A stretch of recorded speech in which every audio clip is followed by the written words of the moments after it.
மாண்புமிகு உறுப்பினர் வானதி சீனிவாசன் அவர்கள் உரையாற்றிய போது ஆடிட்டர் ரமேஷ் தொடர்பான கொலை பற்றி குறிப்பிட்டு காட்டியிருக்கிறார். அந்த கொலை என்பது அதிமுக ஆட்சி காலத்தில் நடந்தது. அது நீதிமன்றத்தில் நிலுவையில் உள்ளது.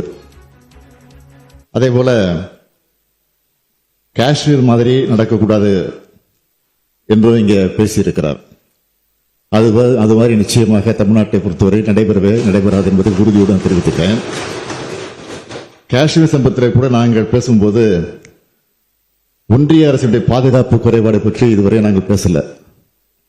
நான் தெளிவாக அந்த செய்தியை கேள்விப்பட்டவுடன் நான் தெரிவித்த செய்தி என்னன்னு கேட்டீங்கன்னா, நீங்கள் எடுக்கக்கூடிய எந்த நடவடிக்கையாக இருந்தாலும் காஷ்மீர் தொடர் பிரச்சனை பொறுத்த வரையில தமிழ்நாடு நிச்சயமாக உறுதுணையாக இருக்கும் என்றுதான் நாங்கள் சொல்லியிருக்கிறோம்.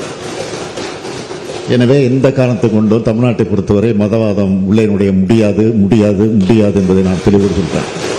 ஒரு அமைச்சரே சொல்லிட்டு போயிருக்காரு, ஒன்றிய அமைச்சரே இங்க வந்து சொல்லிட்டு போயிருக்காரு, பாராளுமன்றத்தில் நாங்கள் குரல் கொடுத்திருக்கிறோம், அதற்காக வெளியில வந்து போராட்டம் நடத்திக்கிட்டு இருக்கிறோம், இதே சட்டமன்றத்தில் தீர்மானம் போட்டு அனுப்பிச்சிருக்கிறோம். இதெல்லாம் உறுப்பினருக்கு தெரியாதா?